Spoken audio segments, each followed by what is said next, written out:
और ईरान पर Israeli commander ने कहा, ये बड़ी खबर सामने आई, ईरान में अगले चरण में हमारा अभियान प्रवेश करता हुआ। तो ईरान की सैनिक क्षमता खत्म कर देंगे, ये चेतावनी, ये धमकी दी जा रही है। ईरान पर इजरायली कमांडर की ओर से ये कहा गया है कि ईरान सरेंडर कर दे, वरना ईरान में अगले चरण में हमारा ऑपरेशन अब प्रवेश करने जा रहा है। हम ईरान की सैनिक क्षमता को, उनके मिसाइल की क्षमताओं को, उनकी ड्रोन की क्षमताओं को पूरी तरह से नस्तनाबूद कर देंगे। तो इजराइल की ओर से ये बड़ी धमकी, इजरायली कमांडर की ओर से ये बड़ी चेतावनी। और इस खबर पर सबसे बड़ी कवरेज जी न्यूज की जारी लगातार। हमारे साथ खास मेहमानों का एक पैनल जुड़ चुका है। हमारे साथ रिटायर्ड कर्नल मयंक चौबे हैं, डिफेंस एक्सपर्ट है, गुड मॉर्निंग सर। साथ ही साथ रिटायर्ड कर्नल दिनेश नैन हैं, डिफेंस एक्सपर्ट है, गुड मॉर्निंग सर।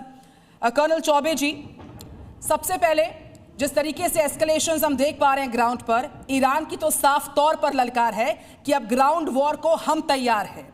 ये रिटालिएशंस, ये एस्केलेशंस ग्राउंड वॉर पर और उग्रोंगे और ताबूत बिछा देंगे वाले बयान के मायने समझा दीजिए कर्नल चौबे, जो ईरान ने धमका दिया, युद्ध को उग्र होने का संकेत दिलवा दिया।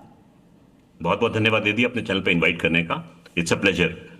आपने जिक्र किया इस समय कब्रों की लाइन लगा देंगे और पैदल सेना जो है नहीं, क्योंकि ऐसा हो रहा है कि इस समय पोस्चरिंग बहुत जबरदस्त चल रही है।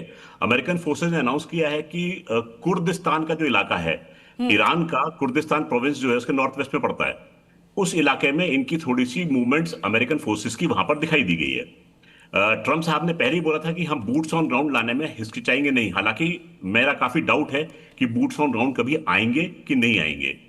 इस सब चीज को देखते हुए नेचुरली ईरान की तरफ से एक धमकी आनी थी कि अगर आपने बूट्स ऑन ग्राउंड का प्रयास किया तो हम वहां पर ताबूतों की लाइन लगा देंगे।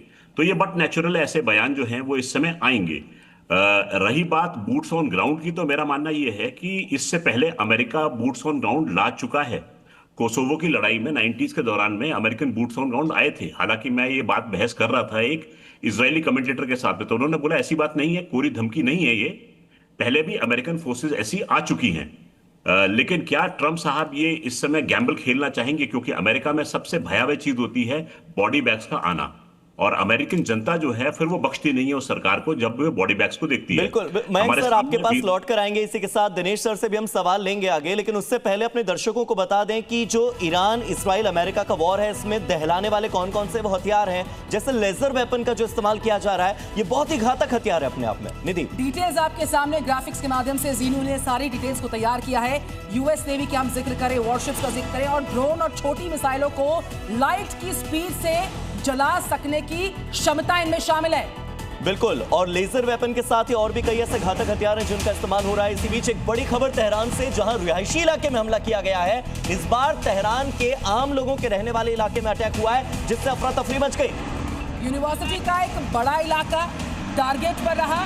इजराइल यूएस का बड़ा हमला और उस पर ये बड़ा इनपुट उस वक्त का। तेहरान की यूनिवर्सिटी इसके टारगेट पर है। बिल्कुल, हमारे साथ दिनेश नैन जी लगातार जुड़े हुए हैं। दिनेश जी, जो क्लस्टर बॉम्ब का इस्तेमाल किया जा रहा है, ये कितना खतरनाक होता है? क्योंकि दुनिया के कई देश ऐसे हैं जो कि इसे अंतर्राष्ट्रीय कानून का उल्लंघन मानते हैं।